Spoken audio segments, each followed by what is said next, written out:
ষষ্ঠ উপজেলা পরিষদের চতুর্থ ধাপের ভোট গ্রহণ চলছে।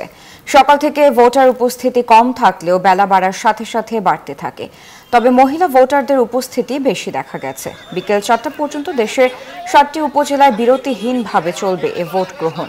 এদিকে নির্বাচনে আইন শৃঙ্খলা রক্ষা, ভোট কেন্দ্রের সার্বিক নিরাপত্তা নিশ্চিত করা এবং ভোটদানের শৃঙ্খলা বজায় রাখতে ৬৭,৭০৭ জন সদস্য মোতায়েন করেছে বাংলাদেশ আনসার ও গ্রাম প্রতিরক্ষা বাহিনী।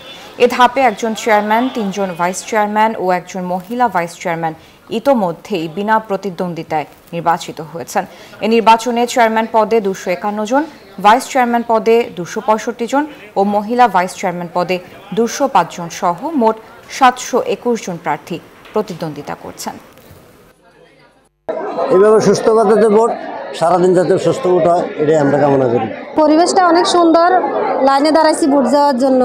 প্রথম প্রার্থীদের মধ্যে একটা যারা প্রতিদ্বন্দ্বী প্রার্থী পরস্পরকে ঘায়াল করার জন্য বলে যে এইখানে ভোট সুষ্ঠু হবে না, এই হবে না, সেই হবে না ইত্যাদি অপব্যাখ্যা দেওয়ার চেষ্টা করে, নানান অজুহাত তৈরি করার চেষ্টা করে। এই ধরনের যাতে অপব্যাখ্যা তৈরি করতে না পারে সেই জন্য কিন্তু আমরা নির্বাচন পূর্বে আমাদের যে প্রার্থীর আচরণবিধি আছে সেই জন্য আচরণবিধি বিজ্ঞ নির্বাহী ম্যাজিস্ট্রেট মোবাইল কোর্টের ব্যবস্থা করেছি। করব ভূমি পুনরুদ্ধার, রুখব মরুময়তা, অর্জন করতে হবে মোদের খরা সহনশীলতা। এ স্লোগানে উদযাপিত হচ্ছে বিশ্ব পরিবেশ দিবস। সকালে বান্দরবানে জেলা প্রশাসক কার্যালয় থেকে একটি শোভাযাত্রা বের হয়ে শহরের প্রধান প্রধান সড়ক প্রদক্ষিণ করে। পরে জেলা প্রশাসকের সম্মেলন কক্ষে আলোচনা সভা হয়।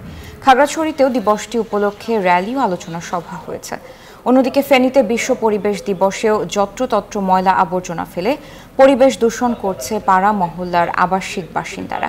পৌর মেয়র জানান, যতক্ষণ পর্যন্ত পৌরবাসী সচেতন না হবে ততক্ষণ পর্যন্ত আবর্জনা পরিষ্কার করলেও এর সুফল পাবে না পৌরবাসী।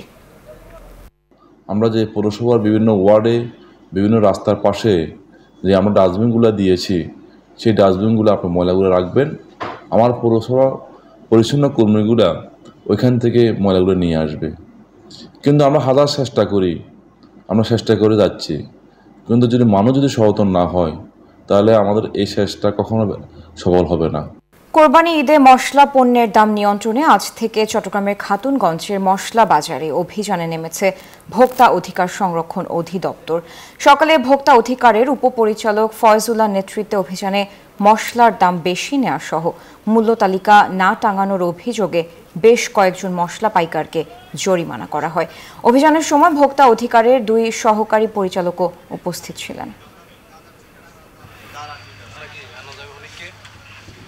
ঈদুল আজহার আগে শ্রমিকদের প্রাপ্য বুঝিয়ে দেওয়ার আহ্বান জানিয়েছেন চট্টগ্রামের অতিরিক্ত বিভাগীয় কমিশনার মোহাম্মদ আনোয়ার।